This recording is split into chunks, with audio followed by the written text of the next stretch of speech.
In the tapestry of life, where every thread holds a story, America in black and white emerges as a haven for the voices echoing through the heart of our communities. In this podcast, we wade through the rivers of our collective experiences, celebrating the vibrant hues of change brought forth by the whispers of hope and the roars of action. It's more than just a conversation. It's a journey into the heart of our society, illuminated by the light of those daring to dream and do. Join us, and let your voice be the melody that guides us toward a dawn where every color finds its place in the masterpiece of our shared destiny. Together, let's paint a future brimming with the positives that dwell in our minds and the actions that shape our world. Good evening, ladies and gentlemen, and welcome to another episode of America in Black and White, where we are coloring conversations on the canvas of America. Tonight, our special guest is Dr. John E. Goins. Dr. John E. Goins is a certified Scrum Master and Lean Six Sigma leader with more than 18 years of experience in operations and process improvement. His professional journey began at the United States Postal Service, where he played a key role in driving efficiency, accuracy, and team performance in high volume mail processing environments. Over nearly 2 decades, he honed expertise in problem solving, leadership, and continuous improvement that continues to shape his career path today. John holds a doctor of business administration, an MBA with a concentration in project management, and a Bachelor of Science in business management. He has also earned graduate certificates in both business management and project management, in addition to his certifications in Lean Six Sigma, Yellow, Green, and Black Belt, and Scrum. He is actively pursuing his PMP certification, reflecting his commitment to expanding his project management expertise. Originally from Columbus, Ohio, John recently relocated to Atlanta, Georgia to pursue new professional and entrepreneurial opportunities. He is the founder of Iron Gate Project Management LLC, a company dedicated to delivering secure, steadfast, and successful project outcomes.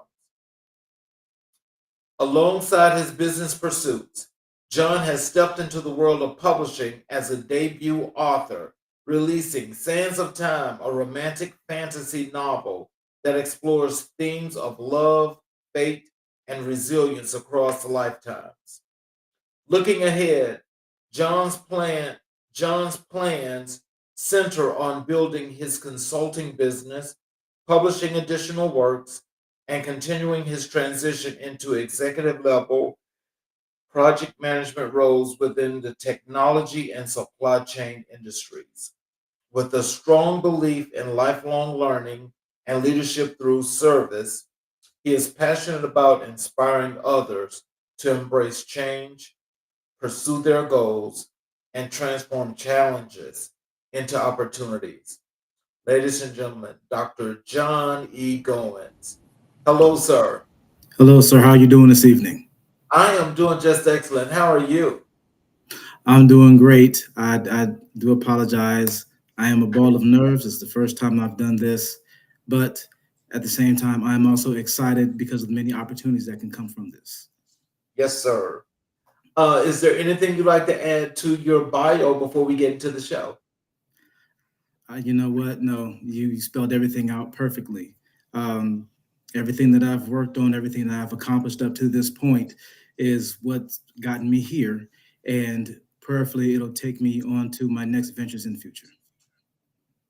That is, you know what, that's always a wonderful thing. And I'm very sure that what's waiting for you is definitely those larger goals that you're intending to reach. Let's jump into your work and your profession of Scrum Mastery and Agile leadership. Can you tell us what first drew you to the world of Scrum and Agile? Well, the first thing that drew me to the world of Scrum and Agile management, one of the things that I accomplished in, I don't want to say in my beginning years of my postal service, but probably maybe about probably about maybe 7 years ago was obtaining my yellow belt. I did a project. Of course, when you do think of Lean Six Sigma, the yellow belt is for safety. So my project was the unit that I worked in was the business entry unit, also known as BMEU. There were at least 12 employees that were trained to go to different DMUs or detached mill units. Now, with some of those DMUs, you had a small handful of people that were trained to go to all of the units that we had to go to. I believe there were 20 units that we went to. The problem with that is there was a lot of burnout. You have people that have to drive to different areas. And this is when I was back in Columbus, Ohio. One of the areas we had to drive to was Plain City.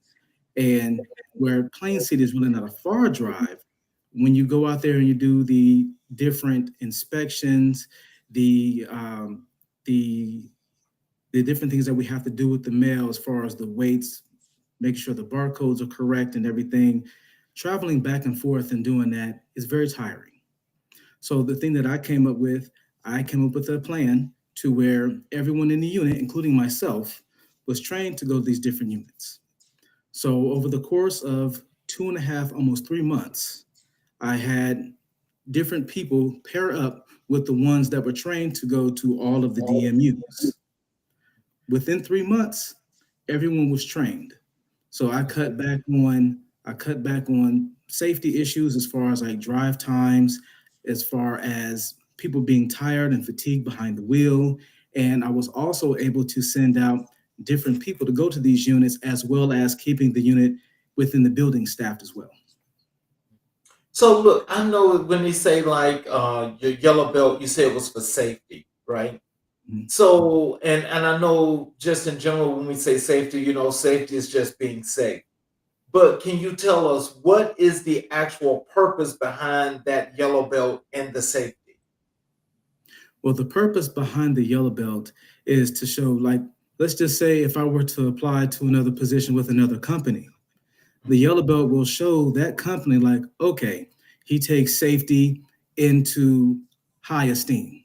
Safety is his top priority. So, what is it that this person with this yellow belt can do with our company? And the good thing about a yellow belt is it transcends.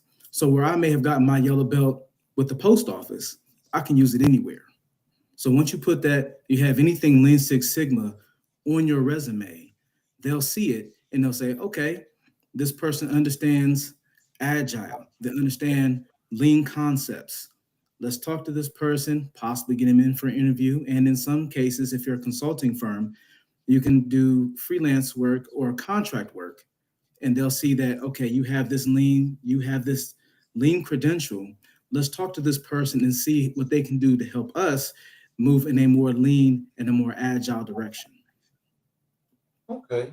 So how would you describe the role of Scrum Master to someone unfamiliar? The role of a scrum master is basically you try to make sure that the design team or the production team is management free. The goal for a scrum master is to be able you do your daily sprints. And when you do your daily sprints, you basically talk about what went good, what's not going good, and what can we do to fix that. And then once that's done, the scrum master's off hands. After that, we just check in if there are any obstacles that the team is dealing with, if there's any issues that they're having, then yes, the scrum master will step in and we'll find out what's going on, how can we fix it, the steps that we need to take to fix it. But if anybody was wondering exactly what a scrum master does, a scrum master basically runs the daily sprints. The daily sprints are only supposed to be 15 minutes. 15-minute stand-up talk, that's it. You tell me what we talk about, what's going wrong, what's going good, how can we fix it, and that's it. After that, then the production team goes into work mode. And then the scrum master is also able to handle multiple projects. So you might have a project that you're doing here on one side, but then on the other side of the company, you have a project that you're working on over here. So the thing about a scrum master is you have to be able to multitask. If you're not able to multitask, you're gonna have a very hard time being a scrum master. Wow. So can you tell us then, in being a Scrum Master, is that like considered to be like upper management, but also a part of, I don't know, is it operational? What part of that does the Scrum Master fit into? The role of a Scrum Master is very multifaceted. Scrum Masters really don't have any authority, so to Okay. speak. They're just more like, I would say, like a median, like a go-between, kind of like a middleman, somewhat. Oh, The main ones that really have the authority in a project are the project manager, product manager, and anyone who is in a leadership role on the development team. okay. So, what's the biggest misconception about agile teams? That's a good question. I think the biggest misconception about an agile team is the fact that some people don't think they can work in agile. And I do apologize if I sound like a novice answering this question because Oh I no. am kind of still pretty new in agile myself. But Okay. when it comes to agile teams, an agile team is essentially that you have to be able to work on your own. And a lot of people aren't used to having teams like that. So when it comes to agile, when it comes to Scrum, when it comes to that, a lot of companies are newly being introduced to that. So if you're someone that is an authoritarian figure and in a company, dealing with agile can be a little bit rough because now you kind of just place the responsibility on the team. You're almost hands off unless there is a situation or an issue where you have to step in and you have to, I don't want to say regulate, but you have to go in and actually fix the problem or fix the issue that's going on. Mhm.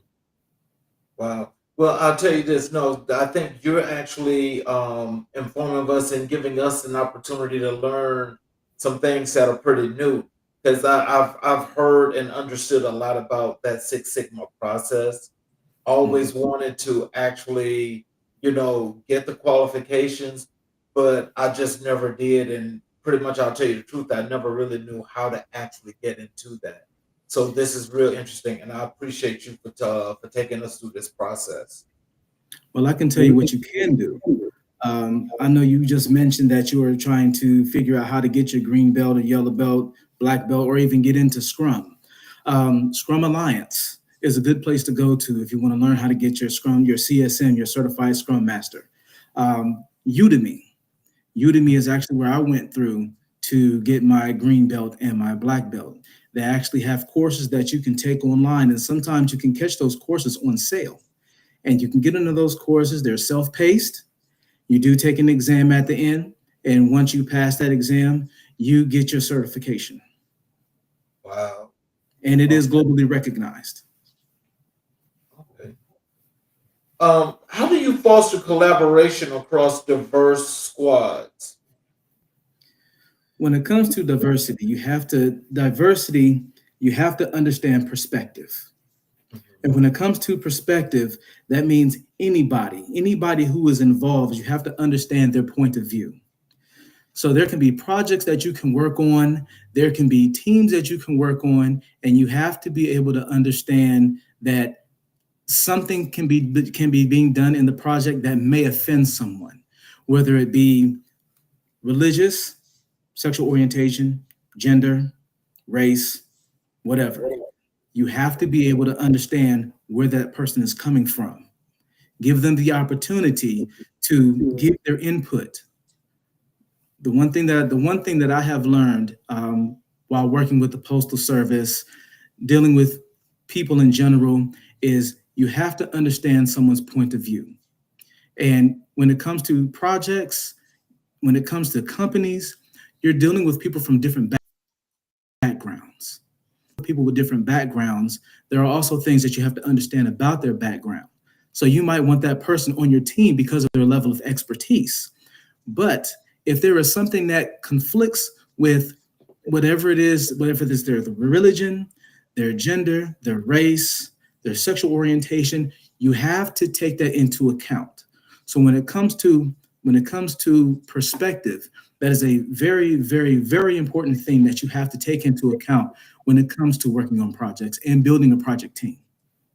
Wow. Now, now that's interesting because, like, when you say you have to take all those different things into account, does that mean that there are things that you do different, or there are things that you just have to be cognizant of, as in the processes in which you're working? More so both. Okay. Because, of course, whatever company it is that you're working for, if they want that project to happen, they want that project to happen. Hmm. But in the midst of trying to work on that project and complete the project, you have to be mindful as to who it is you want on your team, which is why, you have to go around, you have to ask, hey, I'm working on this project. This is what the project is. This is the work that's going to be done, and this is the outcome. Do you think this is a project that you would like to be a part of? You have to give them the option. Sometimes you hear some people say, I want you, I choose you, I choose you, I choose you. It doesn't work like that. It does not work like that. You have to be able to understand someone's point of view. You have to be able to understand their perspective. And sometimes not having that person's level of expertise on a team might hurt. So you may have to, where you may have had one person, you might have to get two people to fill the spot of that one person. But at the end of the day, you still have to be able to bring forth a complete product or a complete project. So that's why you have to go around, you have to ask, you have to inquire to whomever it is that you want on your team to make sure that they feel comfortable filling that slot. If they do not feel comfortable filling that slot, then you have to progress forward. So, what's your approach to sprint retrospectives and continuous improvement? Ooh, another good question. Well, when it comes to sprint retrospectives that happens at the end, and the sprint retrospective actually leads into the next sprint. So what you want to do during the sprint retrospective, the approach that should be taken is find out what issues that they were having during the project, during the sprint, during everything. Find out what issues they were having. You want to make sure you keep record of those, because anytime you come across a project that may be similar or close to something that you've already completed, there may be an issue that they may have encountered in that last project. And then you recorded how you got through it. And that same approach can be taken in that next project. So when it comes to sprint retrospective, you want to make sure that at the end of the sprint that you find out, hey, what went good, what went bad? How can we utilize that into the next project so that we don't run into that issue again? So, can you share a moment when agile principles helped solve a major challenge? Yes. One of the issues that we were having, I was working at the station back home, and we were having issues with scanning the packages, scanning the letters when we were casing the mail and things like that. So when it comes to agile is basically getting rid of waste. So instead of having multiple people working, because now where you have multiple people working on one thing, that leaves something else out that could be completed. So one of the things that I suggested was, well, how about you take the people that can actually work the parcels fast, have them work the parcels, instead of having a group of people in this one small area. Because if you have 9 people in an area that is very, very small, you're going to run into a lot of confusion. People are going to be running into each other. There could be possible injury, which is where the yellow belt comes into play. There could be a lot of injury. So instead of having 9 people, let's bring it down to 6. Not 6, I'm sorry, bring it down to 4. So now each zone, because the station I worked at had 4 zones, each zone has 1 person.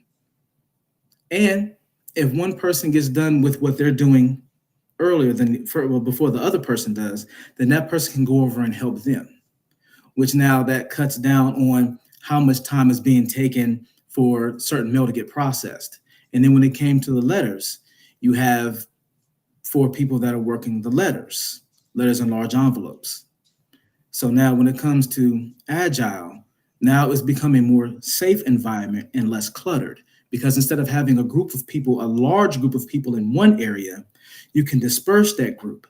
And let's say you've got someone that gets done with the letters. Okay, if there's enough time, they can go over and they can help somebody over there with packages. Now that what that does now is it cuts down time. So now by this time, instead of saying getting done at maybe 8 o'clock, 8:30, we might be getting done at 6, 7 o'clock. So now by the time the carriers come in, they can get their routes together, they can get their mail, and out the door they go. So, how do you handle resistance to agile transformation? When it comes to resistance, you have to be able to, like, which perspective again comes into play here. You have to understand someone's point of view. You have a lot of people who feel as though the old school way, and I'll be the first to admit, before I actually sat down and understand what agile does and what it will work for, I was one of those that gave pushback because I was used to the old school way. But then once I sat down, talked to the people that were trying to change a few things, and understood why the agile approach was not so much easier, but better. Then I said, okay, which actually kind of sparked my interest into getting an agile. So when it comes to that approach, sometimes it might be one person, sometimes it might be several people. But with those several people, the one thing that you have to be strong is you have to be strong in influence. If you know how to give a strong influence and also be able to break down an easier understanding, that will cut down on the pushback. Now, will it stop the pushback? No, because sometimes, as they say in church, we backslide, and we will backslide. But at the same time, those same people that happen to backslide, those same people that happen to push back, there's nothing wrong with the conversation. Just pull them to the side. Like, hey, what's wrong? You got a question about anything? Do you need a better understanding of something? Do you need me to break something down? And it's also how you talk to people. A lot of people that get in these authority positions, they feel as though it's better to talk at people. No, you don't talk at people. You talk to people. Because the moment you start talking at people, there's going to be a tone in your voice. And I'll admit, I'm a tone person. If you talk to me in a certain tone, you're going to get a certain tone. But when you're in a position of authority, you have to understand that the way you talk to someone is the way they're going to respond. So if you're trying to get someone to cut down on pushback, or if you're trying to get them to understand and not push back, you have to talk to them in a way where they can understand. You have to break down exactly what it is that you're talking about. You have to break down exactly what the benefits are. So that way you can get buy-in.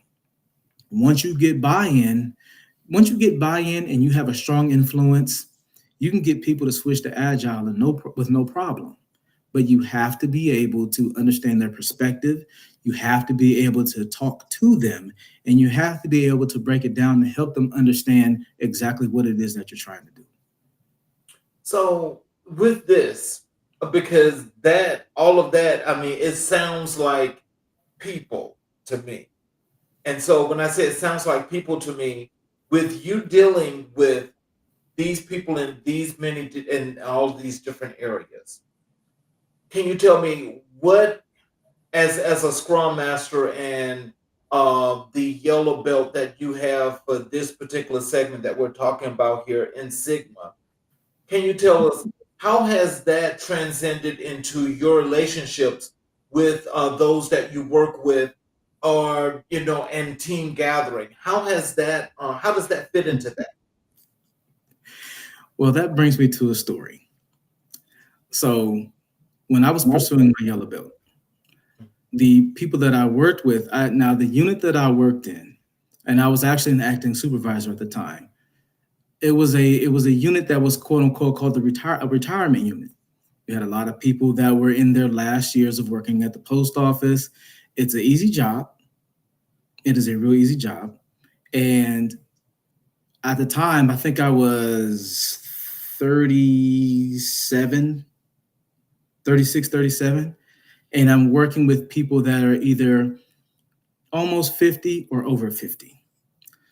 So, and I think maybe two other people probably may have been in their late 30s and early 40s. So when you're dealing with people who are set in their ways, which is what I dealt with, that was one of the issues that I had.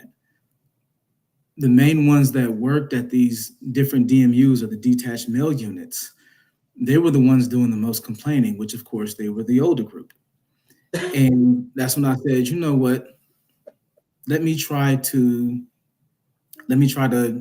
make this a yellow belt project. Let me make this my project. And that's pretty much what I did. Working with them, I explained to them, like, listen, here's what we're going to do. We're going to pair you up with different ones, and we're going to have you go to these different DMUs. You'll be there all day, or you'll be there until whenever you get the mail sent out, and then you'll come back. And you'll do this over a course of a week. And I even told them how the training is going to go. I said the first 2 days, you're going to show you how everything is done. I said that third day, you're going to assist them. Those next 2 days is going to solely be just you. They'll be there to watch you, to make sure that you're doing what you're doing. But those next 2 days, you're going to be the main one doing the footwork. I said, if you have any questions, the one thing I always tell people, if you have any questions, please feel free to ask me. I have no problem. I have no issue. I said, and trust and believe, just as much as this is new to you, this is new to me. So just like how you're going to be asking me questions, I'm going to be asking people questions who already have their yellow belts, green belts, and black belts, exactly how they would tackle a situation like this. So when it comes to large groups, you have, like I said, you have to be able to break it down to them, help them understand. Same thing with perspective. If they're stuck in them old school ways, they're stuck in them old school ways. And they didn't like me for a nice little minute. They did not like me. But then once they realize, like, okay, that's how this is working. That's how this is working. I'm not exhausted. I'm not fatigued. I'm not tired. I'm not the main one that they're asking to, hey, drive to Plain City. Hey, drive to Reynoldsburg. Hey, drive over here to the east side. Drive out here to the west side near Hilliard. We didn't have any of those issues anymore. Everybody actually began to work like a team. Wow. And then once the teamwork element started happening, the flow, the workflow in the unit improved tremendously. Now, again, because I was young, they didn't like me because they thought I was trying to tell them what to do. When in reality, what I was really trying to do is I was trying to look out for everyone's well-being. Because as a supervisor or anybody who is in a high-level position, the people are your responsibility. Yes, of course, getting the work is part of that. But your main responsibility is the people. Make sure the people understand what's going on. Make sure you understand where the people are coming from. And you also have to have a level of empathy as well. Because when it comes to empathy, you have to be able to understand where they're coming from to help them to come up with a solution in order to help benefit the people who are involved. So did that improve your relationships with these people, or Yes. is it okay? That's a good thing. So apparently, I guess maybe in just I guess you guys having to just mesh together for a while is what it took. Yes. So what tools or platforms do you rely on most in your Scrum practice? Well, of course, you have Jira. You have Jira. You also have, was it Talibu? Oddly enough, I'm an Excel guy. I like Excel. I've always liked Excel. Really? Yes, I'm one of those. Yes, I'm Excel.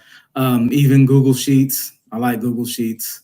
Um, when it comes to dealing in those different arenas, you have to be able to work with what's comfortable for you. Yeah, you have people that do swear by Jira. Jira's okay. I like Jira. Jira is not a go-to for me, but I do like Jira. But my thing is Excel. I'll use Excel until I'm blue in the face. So when it comes to certain tools and everything, and also Microsoft Word, because I'd like to take notes, and like if I write it down, I definitely want to type it to make sure that I have it. So in case there's something I need to go back to or I need to reference, I can either go back to what I put in Excel, or I can just go back to my notes that I wrote down in Microsoft Word. Okay. So, and when you just think about, and you were mentioning, um, this other program other than Excel, I think you said Jira. Jira. Okay. So, I mean, I've never heard of that. Can you tell me what is that? So Jira is basically one of those apps where it helps you keep up with the progress of a project. You have to do, in progress, and done. So let's say you have a group of 12 people on your project team. Mhm. You put all their names down in one row, and then you have the to-do list. So the to-do list is basically everything that needs to be done. The thing about Agile, you have Agile and you have Waterfall. Agile is one of those, is the process where everybody kind of works individually. Okay. Waterfall, you have this group working on something, and once they finish, it goes down to the next group. Once they finish, it goes down to the next group. When they finish, it goes down to the next group. That's waterfall. So you have some companies, you have some instances where waterfall works, and you have most instances where it's agile. But the thing about Jira, the way Jira works is it kind of helps keeps the progress of the project basically in order. So you have your to-do list. So everything that you're working on in your to-do list is listed right there. And then once you start it, you put it in progress. And then once you have it in progress, you're working on it. Once you complete it, it goes in the done column. So it just kind of keeps everything going. So Oh, with like it's really good to use for agile. Agile, like I said, agile is one of those things where everyone works individually. Each team works individually. mhm. So you might have one team working on this, you have another team working on this, you have another team working on another issue, another team working on another issue. And as long as those things get done, you get to your finished product or your finished project. But and the other thing about Jira too is you can only have, I think it's only one or two people who are in charge of moving things from to do to in progress to done. Right. Because if you have too many people doing it, that's where a lot of confusion come into place. Oh, I was Because about to let's say say, that sound like a fire drill. yes, very much so, very much so. Because if you get into a situation where you have too many people that have the ability to move things around, Mhm. you might get somebody that's like, okay, I didn't finish it today, but I'm gonna finish it tomorrow. So I'm going to put it in the done column, and when I come in tomorrow, it's gonna be the first thing I work on. No, because what you did is you falsified. Mhm. Because now when the scrum master and the project manager, the product owner come in and they say, oh, perfect, so this is done, so now we can progress to the next part. But here you are, you're still sitting here and you're trying to work on it and you're trying to get it finished, and now you've caused a whole group of confusion, because not only is the scrum master, project manager, product owner, and development team taking a hit, but it's also your stakeholders too. If your stakeholders start taking a hit, now you have a really big problem, because a lot of times these stakeholders are the people who run the company. And if the ones who run the company are taking a hit, you're going to have another problem. You're going to have a huge problem on your hands. And now you have to explain what happened, why it happened, and how it happened. And sometimes if you don't have the answers to give in those situations, who knows what the outcome will be. Right. So, a lot of the work that you do, because I hear you say how you love Excel. Are these done in like project management programs, or how are they actually ran and tracked? Because That sounds like an enormous amount of detailed work that's got many, many things that's got to be accounted for. How do you keep track of that? Is there a particular program that you use? Well, the way you keep track of it is, of course, you log in, and when you log in, it'll show you right there on the screen what your progress is. It'll show you who's starting on what, who hasn't started on a certain point in the project. It'll also show you what's done in the project as well. The one thing that I will say that Jira will help you with is the what is known as the MVP, minimal viable product, which means, of course, there is a certain product that, as time goes on, it'll fully function the way it's supposed to. But what the MPV does is it'll give you enough of that product for the company or the consumers to use. And as time goes on, then yes, we'll get the product to the point to where it's supposed to be used for the full function that it's supposed to be used for. Which is why Jira, in a lot of cases, is a good application to use because it keeps everything in order. It keeps everything in line. Like I said, you're able to move that tab from where you're starting to it being in progress. And then once you've completed that, and it has to be done once it's completed, that's when you can go in and you can move it. Because if you go in and you move it before you're finished, like I said, that's when you're going to run into a bunch of problems. So when using that particular program, that will help you keep everything in line and get you the MPV that you're looking for. I'm sorry, So, MVP, excuse me. so how do you measure success in agile environments? Ooh, that is a good question. When it comes to measuring success is progress. So when you have your daily sprints, that's one of the things that you talk about is where are we at? Group A, did you finish this? You did? Good. Group B, did you finish this? No, you didn't. What all do you have left? In that case, then you'll take somebody from group A, and not the whole group, because you still have to be able to progress forward. But you'll take a couple people. All right, listen, person one, person two, I need you to come over here to group B and help them finish their part of the project. That way, once they get finished, they can start on the next. Now, in some cases, you'll want to keep person one and person two on that same group to get them progress, because by the time they get to group A, by the time they catch up to group A is already getting ready to progress to the next part. So you want to be able to try to have as many people with the expertise to help group B catch up to group A. So let's move over to more of your Lean Six Sigma, but we're going to talk about your operational excellence. Okay. Can you tell us what motivated you to pursue the Lean Six Sigma training in general? In my career at the Postal Service, it had no direction. Honestly, I was just kind of just like, let me dip my feet in and see if I like the temperature, basically. So when it came to Lean Six, everybody was like, would have certain people like career conferences. Okay, career conferences. I would go to those, and they would ask like, "You got your Lean Six Sigma?" And me being young in the Postal Service, what's Lean Six Sigma? And they would kind of look at me like you know what Lean Six Sigma is? And it's like, no, I don't.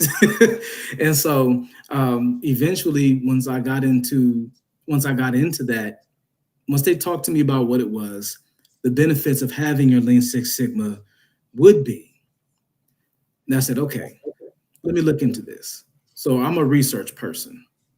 The one thing before I dive in, I'm going to definitely research first. And when I researched, that's when I figured out, like, okay, you get your yellow belt, that's for safety. Um, you got your green belt, which is for saving money, as well as the black belt. Your black belt is also one of those where you save money. The difference with me getting my green belt and black belt, I went through, I went back to school to get mine. Would I have liked to have gotten mine through the post office? Absolutely, absolutely. But you get to a point to where you get tired of asking. You get Right. to a point to where you're tired of begging. You get to a point where you're tired of putting yourself out there. And it's like, you know what? I'm gonna just go in and do it on my own. So when I got the yellow belt, like I said, the yellow belt, I got that through the post office. And what pushed me towards getting that yellow belt was being able to help my unit. As much as some of those people didn't like me, I was like, listen, I understand because I'm one of those people that's getting sent out here and there. I'm tired too. When I did my yellow belt was not only for my benefit, but it was also for the benefit of my unit. So then it got to the point like, okay, I have my yellow belt. I got my yellow belt certification. I got my yellow belt lanyard that the post office gives you. I have that. So now I'm asking, so how do I get a green belt? How do I get a green belt? I'm talking to the Lean Six Sigma coordinator. How do I get this? How do I get that? Well, you have to be on the Kaizen. Okay, so how do I get on the Kaizen? Oh, well, we'll just have to come up with the project that you can get on. But they never Days, did. days, weeks, months, year. I said, you know what? Find it on my own. And that's what I did. So the thing that pushed me towards, well, and of course, curiosity. The saying, curiosity killed the cat, satisfaction brought it back. So out of my curiosity, of course, I kept getting turned away. Then it got to the point where it was almost like I was being given a deaf ear. So I did my research. Where Lean Six Sigma has definitely helped me in my postal career, I probably say maybe about, because I'm pushing almost 20 years. It'll be 19 years in November. So we're talking, this is probably about maybe 12 years in. And by this time, I'm wanting to get into these different positions. All these positions are asking for you to have your Lean Six Sigma yellow belt or your green belt or your black belt, all three or two of the three. So I said, you know what? Not only am I going to use this to benefit myself, but I also want it to benefit other people as well. I don't want it to be just for me, because if I do it just for me, where's it going to go after that? So that's really what pushed me to do it. I knew there was going to be a benefit for people. The people that I work with, I have a lot of close connections and close friendships in the Postal Service. And I was like, you know what? There's a way that I can help these people, because as a regular employee, you hear the gripes, you hear the grievances, you hear the complaints, you hear the disgruntled. And a lot of times the things that those people say, they fall upon deaf ears. I just happen to be one of those people that happen to be a good listener. And so when I would hear a lot of the issues they were having, I was like, okay, Lean Six Sigma is definitely going to help out in this situation. And of course it did. Now, in the unit that I worked in, it was just a scratch on the surface. And that's fine, because the best way to start is taking a step. And that's what I did. I took a step. Now, does that mean that step is going to turn into a run? Eventually it will. At the moment, no. Right now, it's just a step, and I'm taking steps. Eventually, it's going to get to the point where I'm running. And when I'm running, everybody better jump on the bandwagon, because if you don't, I'm not coming back around. You better jump on now. You better jump on now while the jumping's good. Because like I said, once I'm gone, I'm gone. I mean, don't get me wrong. What I've done is going to benefit you. But at the same time, if this is something that you want to jump on, jump on. Do it. If not, I don't know. Yeah. But you know that you just you started into what I was my next question is actually going to be. Like, so with all of this work and and the qualifications that you have in dealing with the people that you deal with, how does that transcend to your work or your dealings with people outside of work? Let's just say your community, things of that nature. How do you use those qualifications, certifications in that way? I do apologize. Repeat the question because it kind of froze up a little bit there. Saying with your qualifications that you have, uh, Mhm.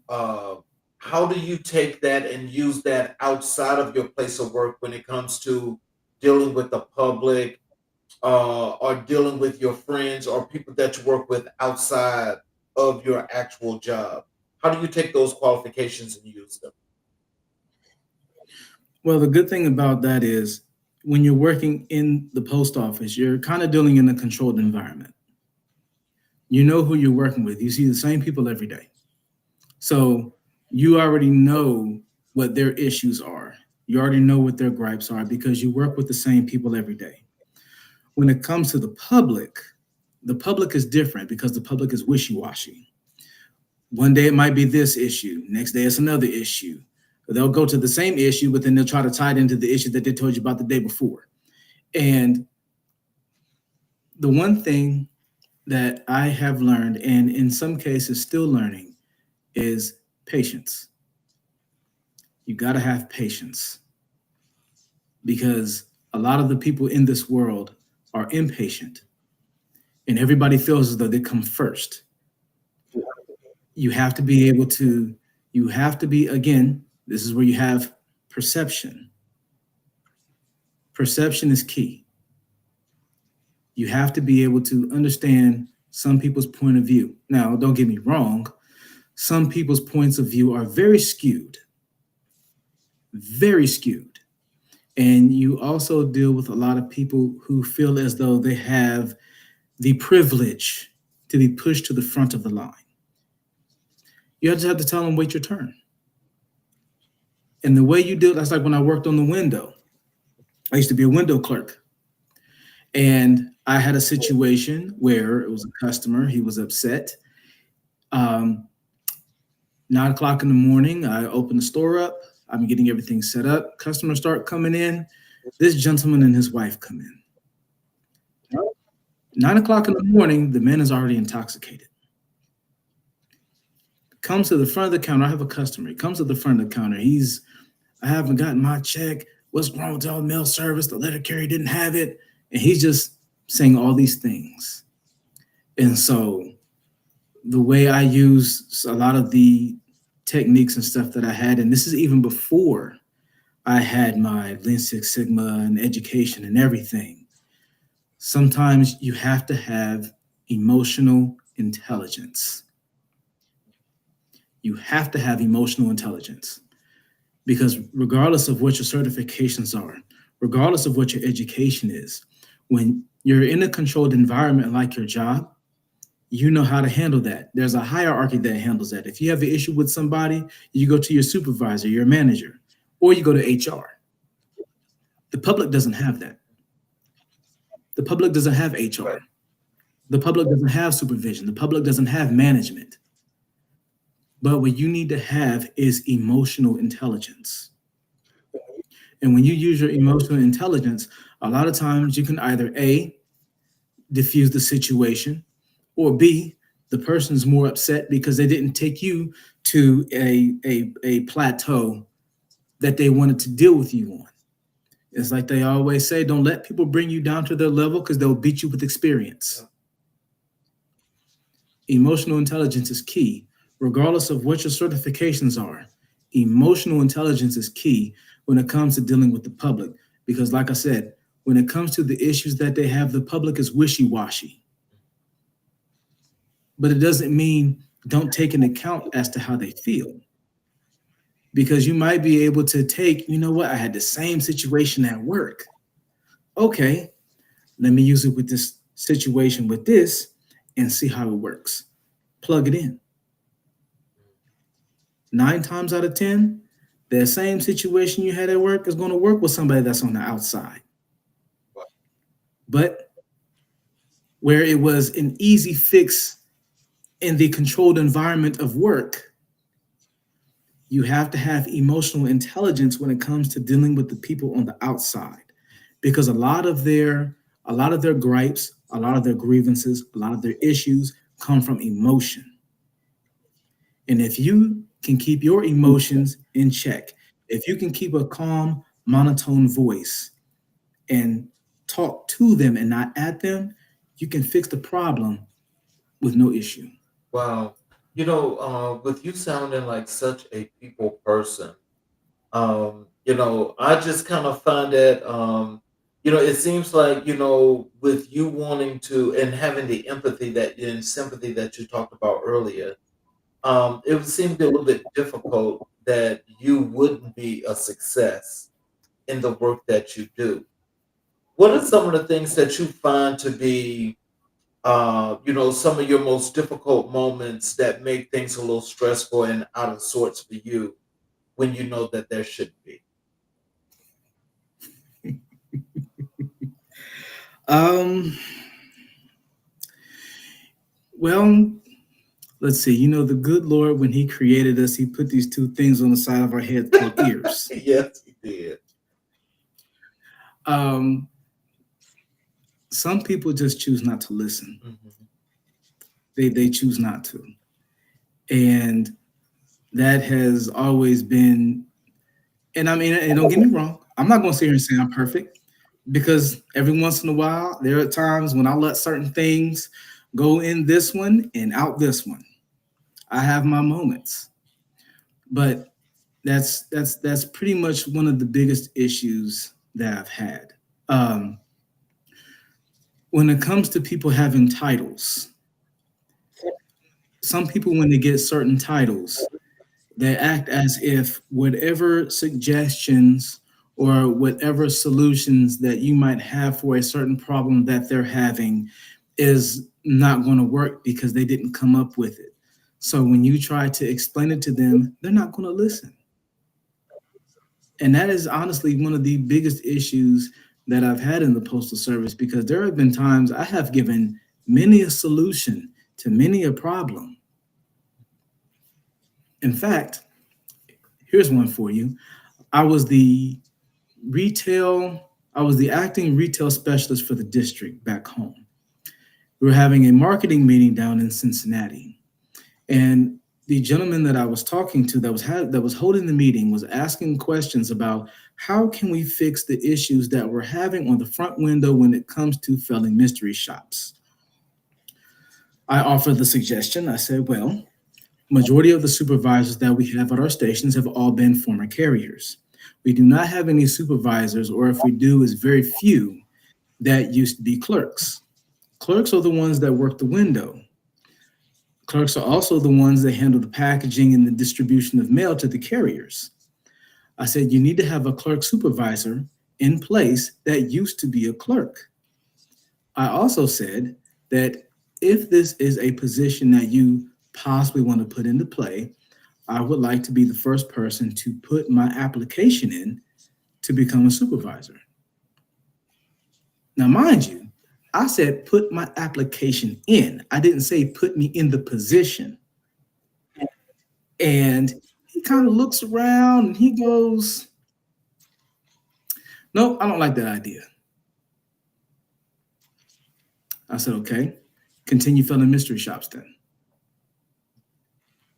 And everybody just kind of looked at me like, did he just say that? And I'm like, yes, I just said that. You wanted a solution.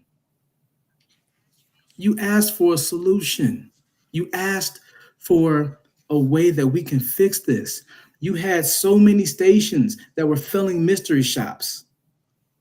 And 9 times out of 10, it was for one question, which is the hazmat question, which is there anything liquid, fragile, perishable, or hazardous, such as lithium batteries, perfumes, mercury, or In that alcohol? package.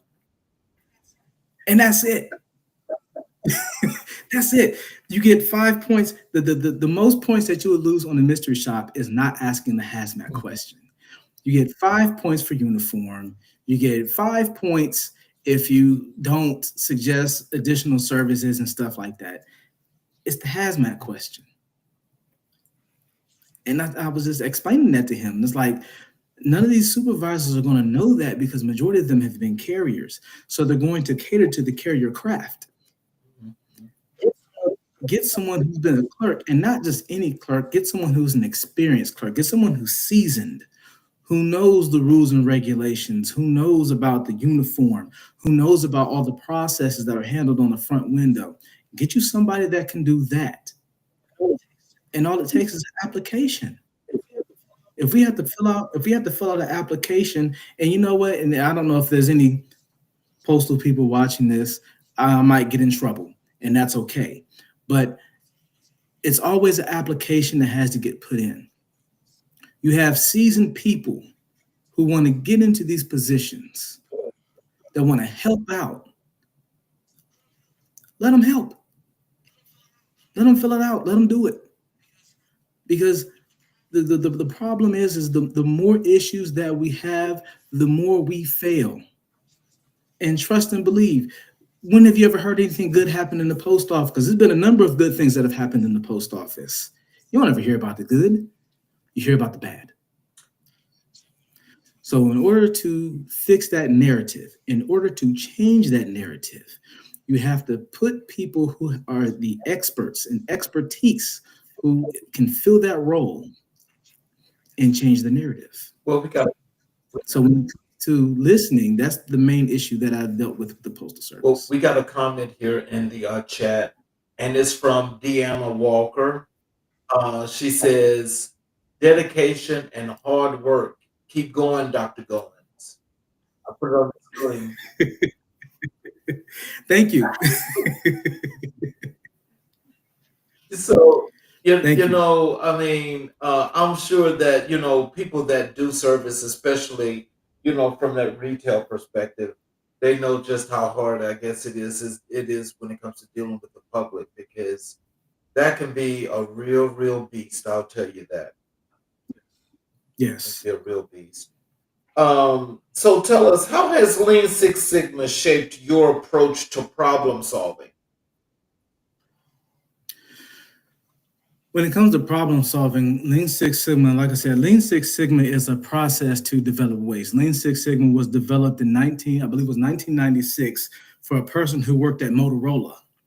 And when it comes to problem solving, you have to be able to find a solution to a problem that is easy, quick, and streamlined, which means there is no, you want to get to A to Z, but you don't want to have to necessarily take all the different steps to get to B, to get to C, to get to D, to get all the way to Z, because by the time you get to Z, they're going to say, okay, well, we got to go find something else.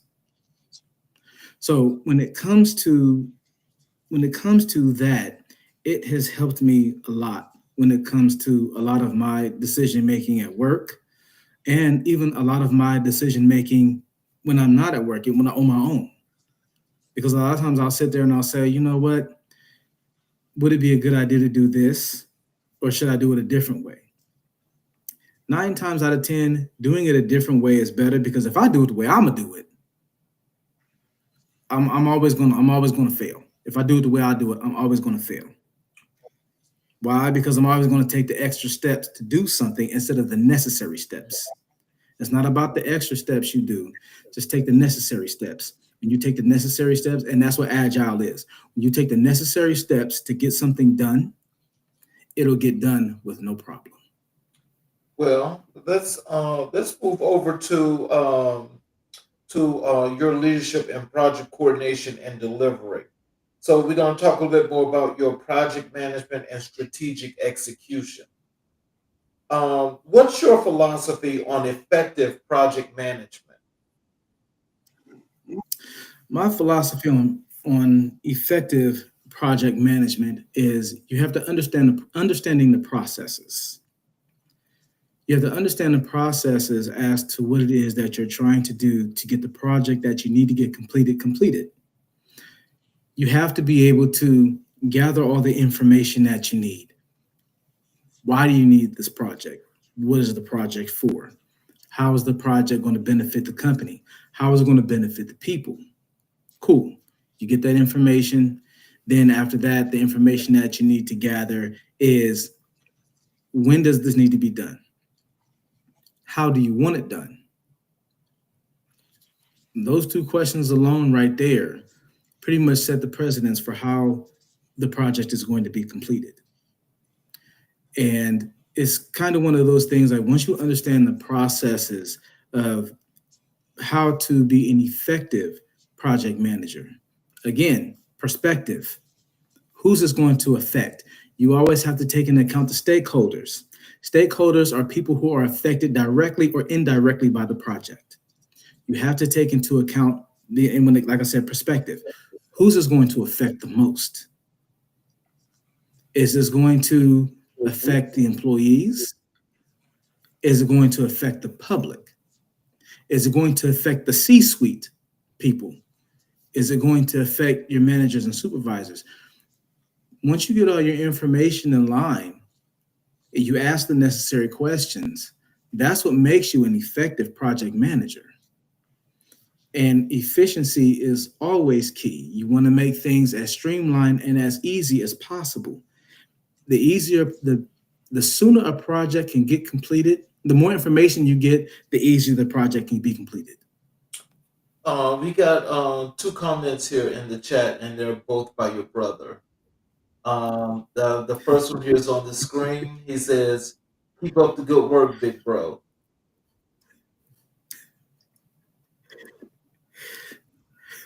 And here's the other one. "Mom is definitely proud of you."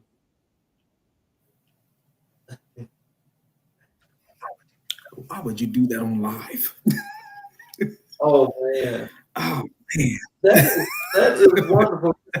Thank you, bro. I appreciate you, man. You see, I mean, that's called impact, though. That's called impact. And so you see, you're delivering the goods in a lot of ways, and that's an excellent thing. That's an excellent thing. And see, again, that's why I say, the heroes like you are the ones that people need to know and need to see, because this work that you're doing is delivery in more ways than just getting a damn letter in the mail.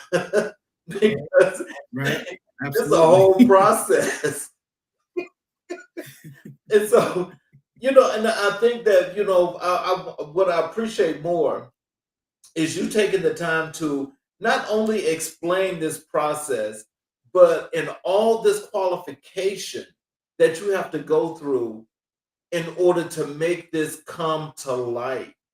So when you mentioned earlier about emotional intelligence, and we're talking about now your project management and strategic execution. Give us this insight as to how those two mesh together.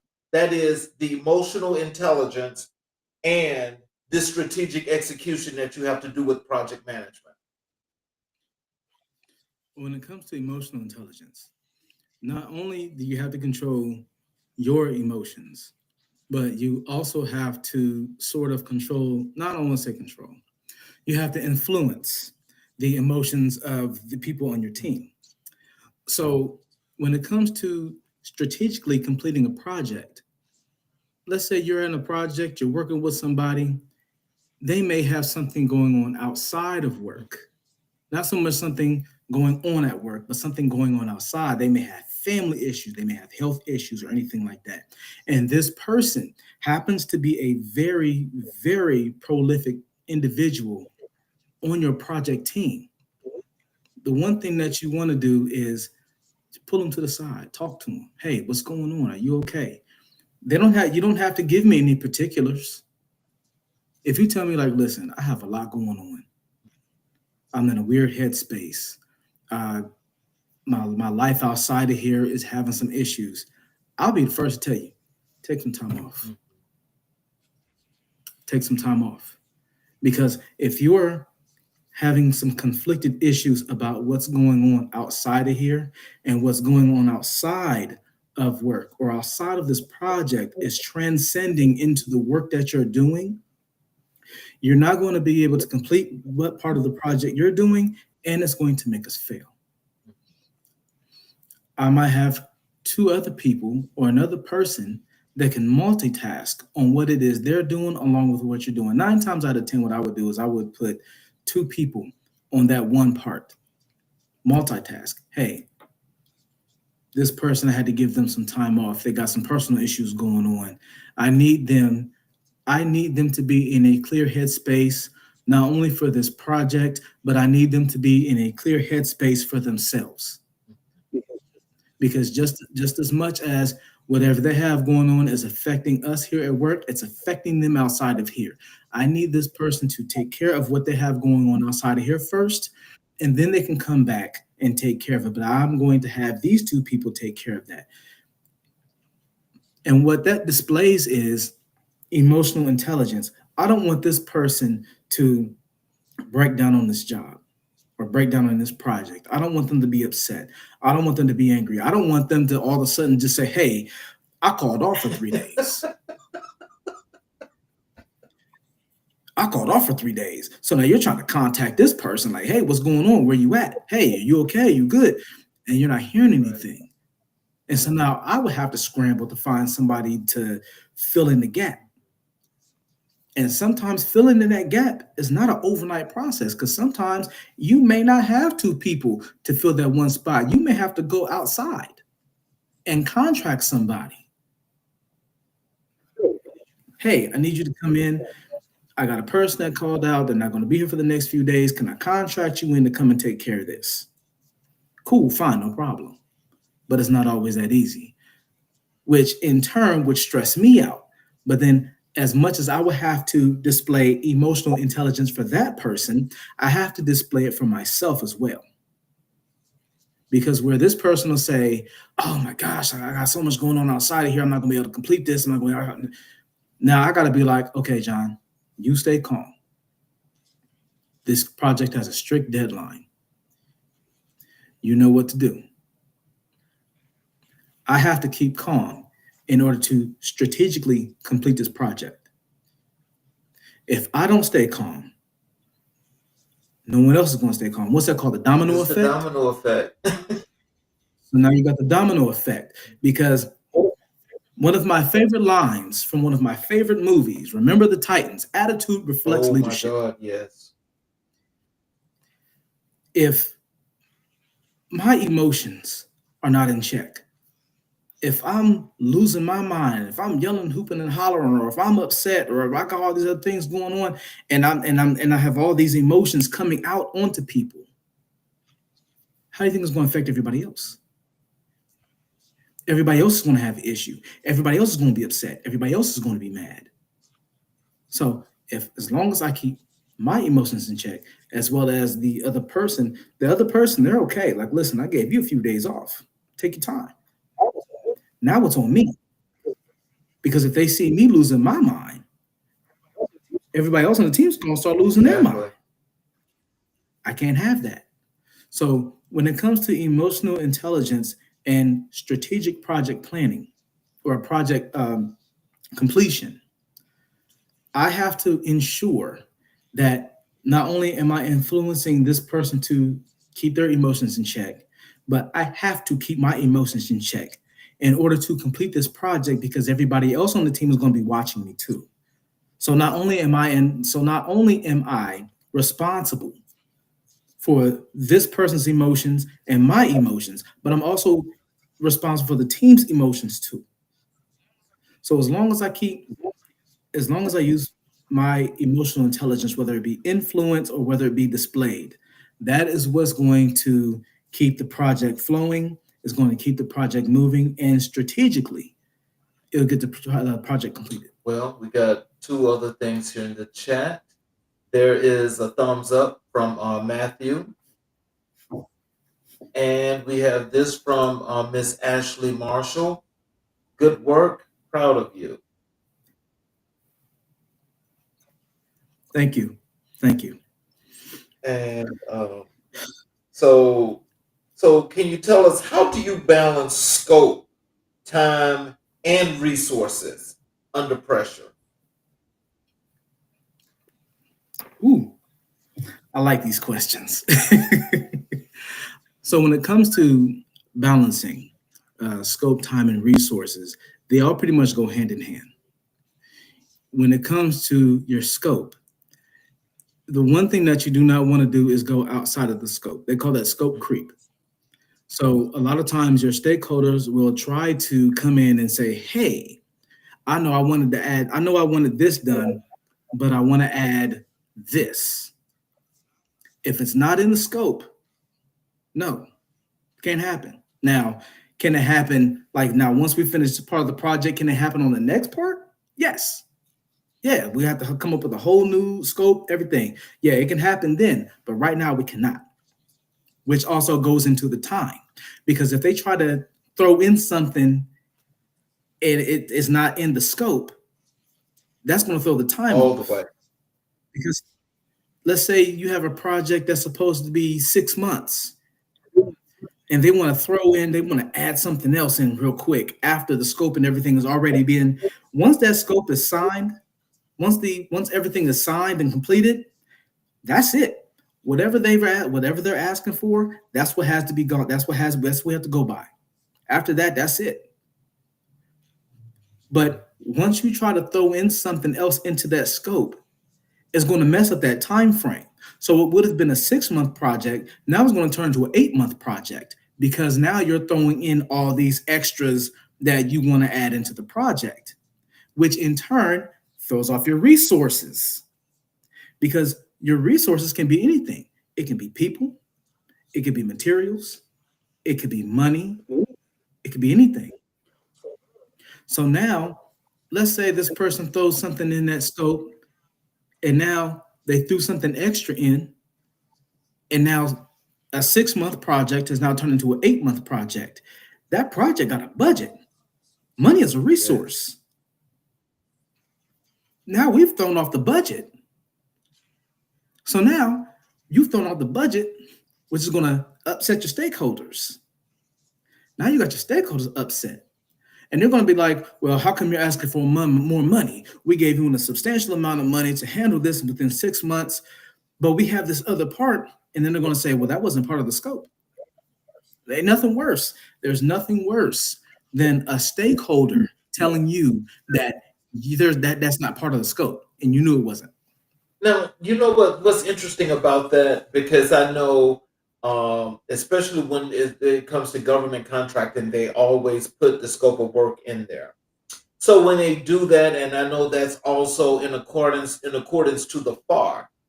So when they put that in there, and I understand that a contract is supposed to be what a contract is, but in said situations like what you guys do, because I think the scope of work for you guys being in a post office is more like supply chain management, regardless of the case. So with Right. that being like a sliding scale, what is the actual difficulties or problem if you've got to add that time, as long as it's still centered around what the main scope was in the beginning? You understand? Well, I guess it may sound kind of crazy Mhm. because I know that a contract is a contract, but I know that you guys have a lot of those situations to where you got to go back and you've got to add time and you got to add people and so forth to an already done contract because of said situations that come across that you didn't account for.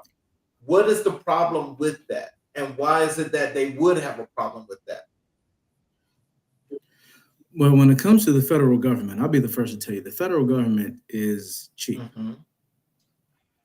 And if they have a budget set, that budget is set in stone. Now, when it comes to the public sector is a little different.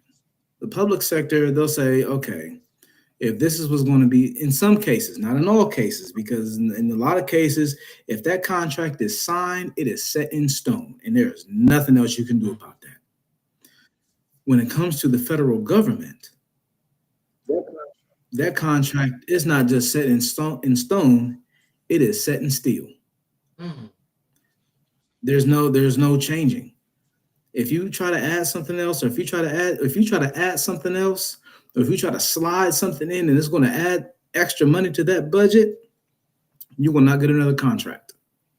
So you mean like when they do the amendments and so forth, that that means that just to add the amendment, you're saying is that whole same process all over again that could go into the contract or it cannot go into the contract?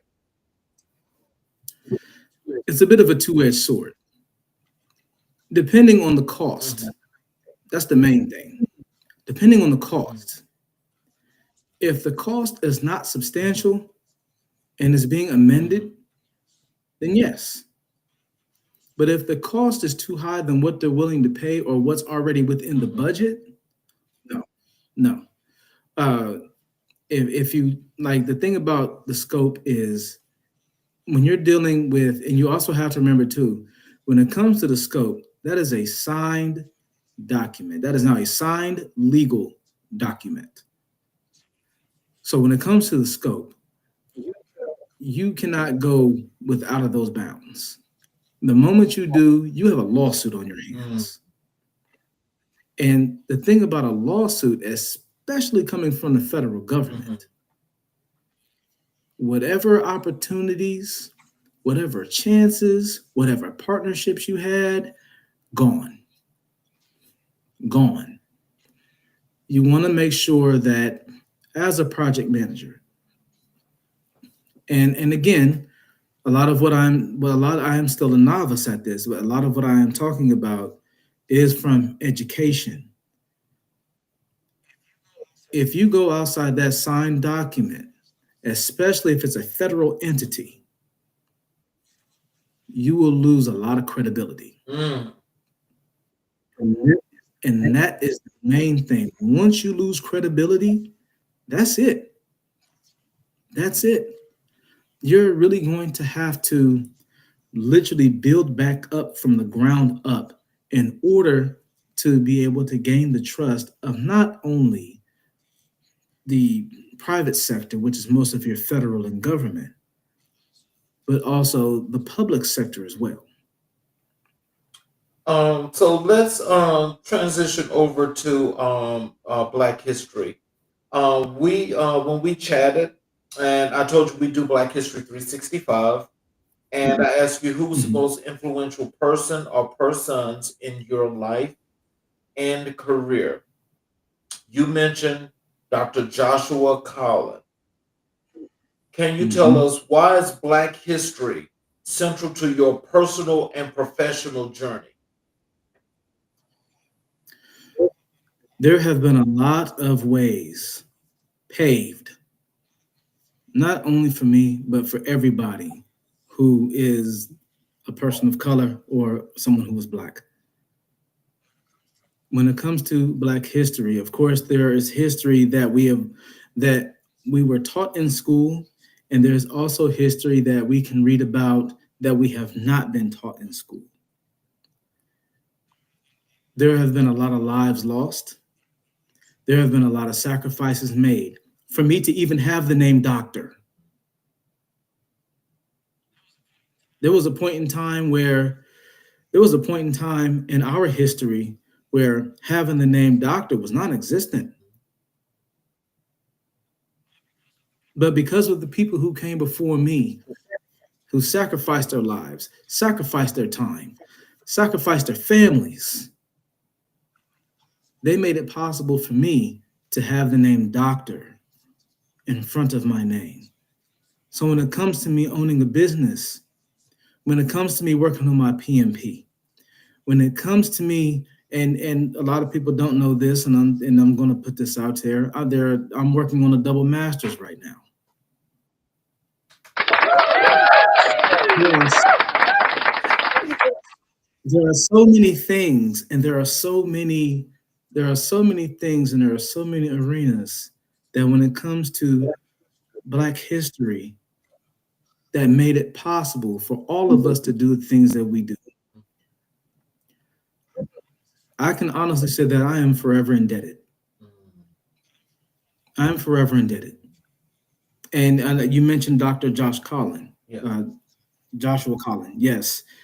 When I met him, This was years ago. This was early in my postal career.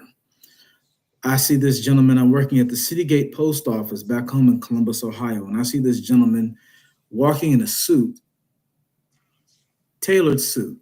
He just had this persona about him, and I believe he was the plant manager at the time. He walked up. He's walking, and we're walking in the same direction, and he says, "Hey, how you doing today?" I said, "I'm doing pretty good." He says, "What's your name?" "My name is John." He said, "My name is Dr. Josh Collins." He shook my hand, and it was just something about that handshake. I was just like, Was you energetic and know, electrifying. very much so, very Yeah. much so. And I shook his hand. We talked for like a hot second, and then he went on to go check on whatever unit he was going on, and I was actually headed to the tour office. And when I heard about that man's story, I can honestly say that was a very huge inspiration. And I'll be honest with you, back then I had already tried college. I tried college once already. Not that it didn't work. I had some issues that I had to take care of. That was that. I was actually sitting at work one day, and I was kind of looking at some of the benefits and some of the perks that we get working at the post office, and education was one of them. And so I'm looking through and I'm like, oh, DeVry University. Okay. We got a DeVry University here. Unfortunately, we don't have DeVry University in Columbus, Ohio anymore. But I'm one of those type of people. I can't sit in the classroom. I can't listen. My hat goes off to anybody that can sit in a classroom. If you can sit in a classroom, I applaud you. I can't do it. But they have online schooling. So that's kind of where my educational journey started, was in 2019. March 4th, 2019 was my first day of class. And I'm not going to lie to you. I'm sitting there and I'm looking like, what did I get myself into? But here we are. And the good thing about that too is it helped me become a more disciplined person. The amount of discipline that I have learned from having the option to, you know what, I can sit here in front of this laptop and I can finish these assignments the next 2 days and have the next 3 days free. Or I can just say, you know what, I can do this assignments this day, and this day, and then whatever. No. And then that's what led me up to having a doctorate. And here I am. So when it comes to Black history, when it comes to where I am, had it not been for the people who came before me, I would not be in the position I am in now. And I am forever indebted. So, how has your identity shaped your leadership style?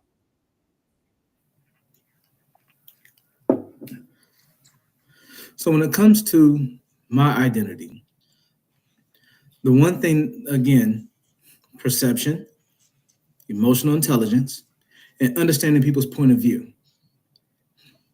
That has pretty much shaped my leadership. So when I did supervision back in Columbus, Ohio, I you just have to learn how to talk to people. You have to learn how to understand people. And that really shaped my leadership. You have to, like, when it comes to talking to people, you have to understand your tone. You have to understand your language. Sometimes using big words, some people might get upset because you use big words because now you're making them feel like they're stupid. When you're an authoritative figure, that is not your job. Your job is not to make someone feel beneath you. Your job is to make sure you understand where they're coming from. You understand their point of view. You're listening to what they're saying. And you have to be able to deal with them on an even playing field. And if you can do that, then you can lead anywhere. And that's pretty much what has shaped my leadership model.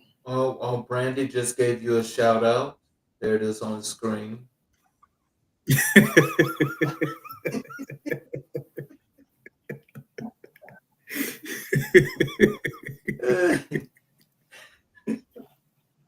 Thank you, Brandy.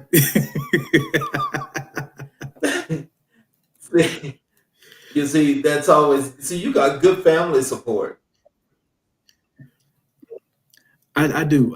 You know what? I have a great support system, honestly. When it came to moving here, when it came to writing my book, when it came to starting my business, a lot of the people that I've had in my corner have, and that's everybody, my brother, Brandy, everybody, my sisters, even my dad. They have given me the utmost support. And it's a great feeling. This feels a lot of times, not even a lot of times, all the time, when my family gives me any kind of support, it feels better than what I did when I achieved my doctorate. That's Honestly, it is, and I am forever grateful to them.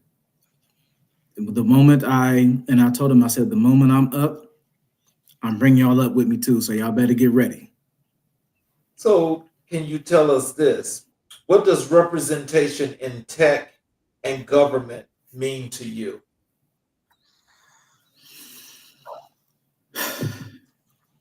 When it comes to representation, representation is one of those type of things where you feel as though that is a field that you will never see someone who looks like you in. When you see someone who looks like us in a field where they think that we don't have the capacity to understand, we don't have the ability to comprehend, and you see people that look like me and you in those areas, then it's not the sky that's the limit. It's past the sky that's the limit. It's past the sky that's the limit. And that's one of the things that I like to see. I like to see my people not just shoot for the stars. I want to see you shoot for the planets. So when it comes to representation, that's what I like to see. So, can you tell us why is Dr. Joshua Collin the most influential figure in your life? So when I heard about his story, and again, this was well, it was probably around the time I was working on my YOLO belt when I heard about his actual story. That is the true rags to riches. Man was a dropout, went back, got his diploma, went back, got his bachelor's, went back, got his doctor, went back, got his master's. Then he went and got his doctorate. And now he is like a high executive within the Postal Service now. I believe that man he's either number 2 or number 3 behind the Postmaster General Oh now. wow! You mean behind Louis DeJoy? Oh Yes, wow! yes. That man is high. He is a high-ranking executive. And in fact, it wasn't too long ago that I and faulting for me because there is chain of command. I emailed him and he emailed me back and he said, "Listen, I'm gonna have you talk to my secretary." And so I'm asking about opportunities at this Uh-huh. time. And this is probably maybe a couple of years ago. I'm asking about opportunities. His secretary emailed me, and the walkthrough process that she gave me, she didn't have to do that. She took 2 days out of her schedule per his instruction to guide me through everything that I need to learn. Oh wow! See, I like that. That's again, that's paying it forward. That's Yes. paying it forward. How did Dr. Collins's leadership at USPS inspire your own career path? Representation. Mm, I saw someone who looked like me. Mind you, I'm just a regular employee. I got on shorts, work boots, t-shirt. Here I see this man walking in a suit. And I'm just like, I want to do that. I want to try that. I want to see what that's like. And like I said, after I shook his hand, I just felt that energy. I felt that aura, and it was just like it was as if his handshake was saying, "If I can do this, you can do this too." Mm. Um, Last question for you. What Mhm. lessons from Dr. Collins's work do you apply daily? Dedication, understanding, perspective, and comprehension. You have to be dedicated to what it is that you do every day. Working at the post office is not easy because when I say it changes every day, it is never a dull moment. Never a dull moment. When it comes to understanding, you have to understand where some people are coming from. Everybody comes from different backgrounds. Everybody has different dialects. And the moment you make that person feel, it could be one person or 10 people. The moment you make that one person feel that I understand where you're coming from, you have gained someone who will help you along your journey. When it comes to perspective, you have to understand everyone's perspective and their background and where they come from. And when it comes to comprehension, you have to comprehend the situation, the task at hand, what's going on, what's the issue. And once you comprehend that, it'll catapult you. So in closing, do you have some words of wisdom and encouragement that you'd like to leave for our audience, telling them how to connect with you on social media, your website, even the links to your books? Because we definitely gonna have to bring you back and do those updates on all those books that you're probably gonna have released. So, Yes. you want to leave any of that for our audience? Well, first and foremost, take the step. Do it. Take the step. You want to start that business? Start that business. You want to write that book? Write that book. You want to go back to school? Go back to school. Always remember that you are the author of your destiny. If you want to do it, do it.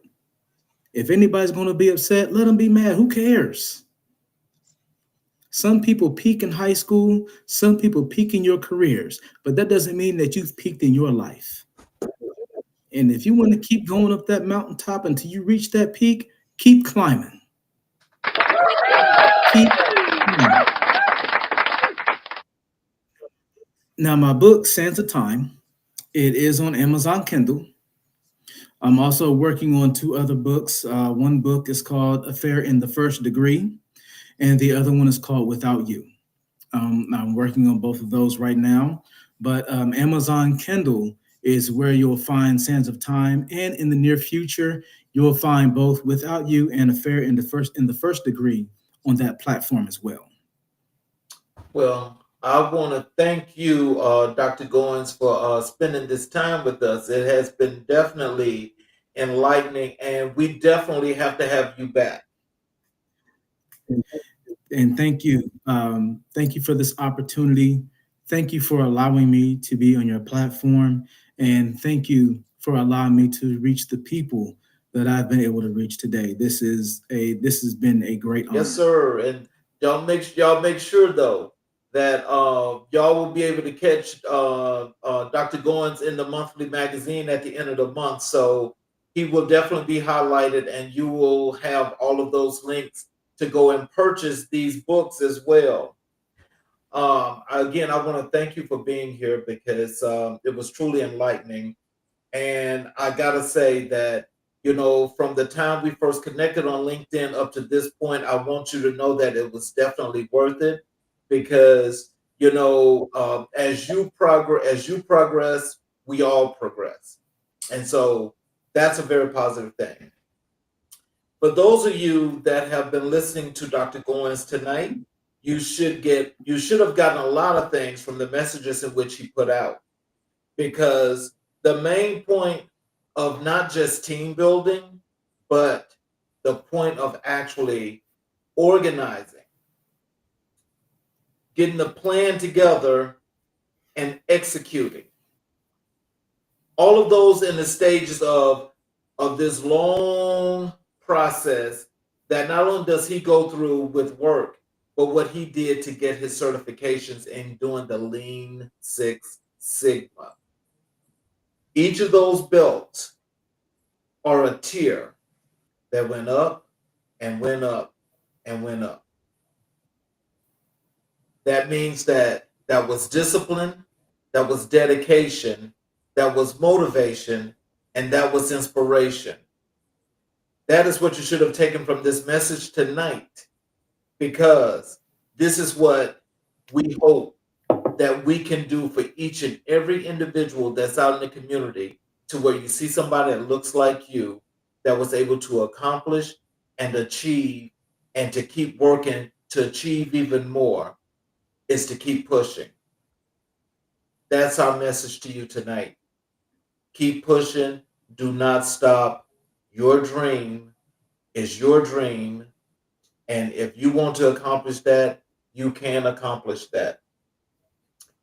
For all of you that are watching on all of our 8 channels, particularly those of you that are watching on the YouTube channels, if you have not yet subscribed and enabled all notifications, I ask if you will please support us and do that for us, please. Please subscribe and get all of the notifications, because each and every time we do a show, you will get the notifications that the show is about to start, where you can just click and watch the show when it starts, or you can go back and you can watch each and all of our previous recordings, where you can get all of the messages and information for things in which you are looking for in order to make yourself that much more better. So please subscribe and hit those enable all those notifications. We will have another great show for you guys tomorrow night, same time, 6 p.m. Eastern Standard Time. So I'll ask you guys to please come back and watch the show again tomorrow night. Please be active in your participation. You can ask your questions live, and your questions will be answered on air. I want to thank you again, Dr. Goins, and everyone that was out there watching tonight. You guys have a great evening, and we will see you again tomorrow night on America in Black and White, where we will continue to color conversations on America's canvas.